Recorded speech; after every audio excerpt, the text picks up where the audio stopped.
Hello, this is Kathy Alkind. Welcome to the Cammino Naturale dei Parchi in Italy, a 4-week route northeast of Rome.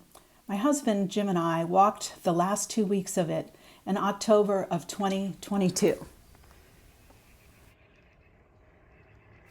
The average day of walking was 17 kilometers. The first day from Corvaro was a spectacular climb up 3,000 feet or 1,000 meters. The views from the top were impressive. I think I see the top. We've been walking uphill for 3 hours now, and I don't know how.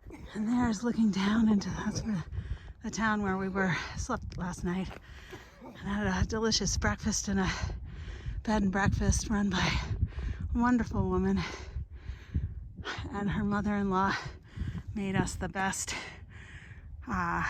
jam tart with the coffee. It was delicious. All right. Then we traversed across the ridge following cow and horse paths. This part was not waymarked. The trail then descended into steep stream beds which cows had trampled down recently. It was very steep in the beech woods. Eventually, we came into a valley with horses grazing in a pasture and some of the trees blazing orange in the evening glow. We stayed at Castel Calabrese and had a delicious 4-course meal. Day 2 was another 15-kilometer day, but it wasn't as much climbing. At around 1 p.m., we entered Plana de Racino, which is an expansive plain about 3 kilometers long and 2 kilometers wide. We had enough time to have a delicious Sunday lunch outside by the cows and the horses. Then we walked another kilometer to Il Bucanero B&B. This was a rustic farmhouse heated by a wood stove and a fireplace in the main room. Robert spoke some English and was very friendly. He had made lentil and pasta soup to begin with, and then we had more pasta with mushrooms that had been gathered locally. Finally, a little bit of lamb grilled on the coals pulled out from the. Day 3 was a long 18-kilometer day. Since we were already pretty high, it was only 650 meters up, over 8 kilometers.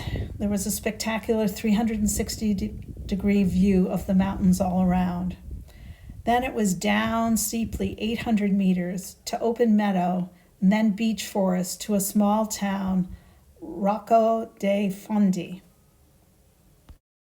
Finally, we walked down into the town of Androdossi and stayed in a youth hostel. Day 4 was mostly road walking.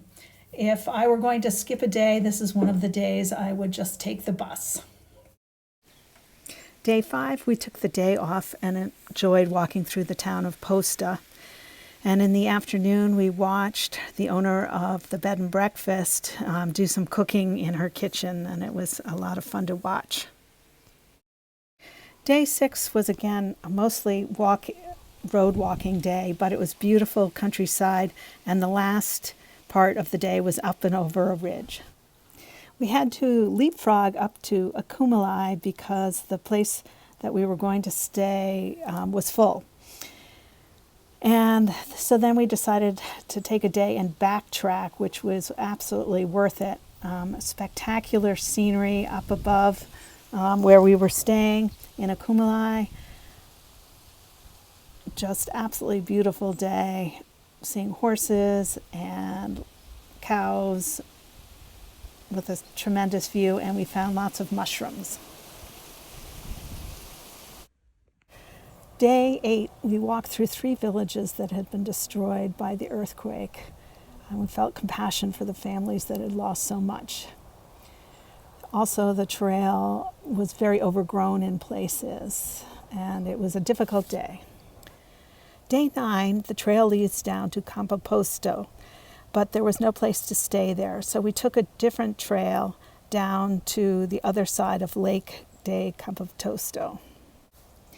We found more mushrooms along the way, one giant one which they cooked up for dinner for us. Morning light is just spectacular.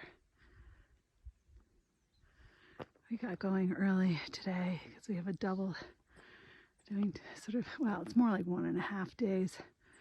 The guy at the hotel we were staying at nicely drove us up a little bit so we didn't have to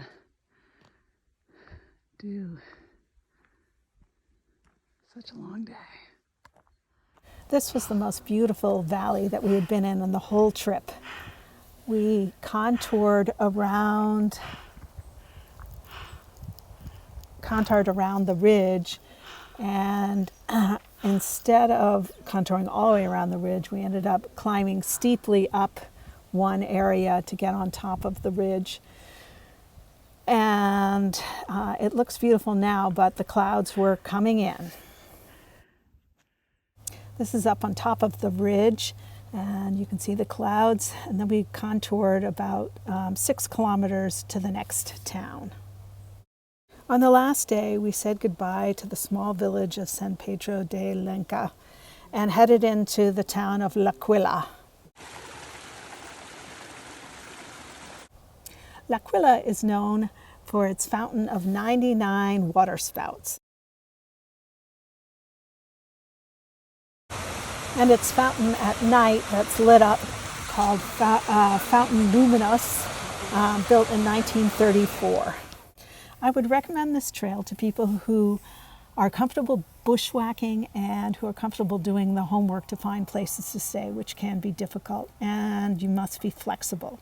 We never saw another person walking on the trail, but we did pass through some amazing mountains. To learn more, check out the website below. See you on the trail.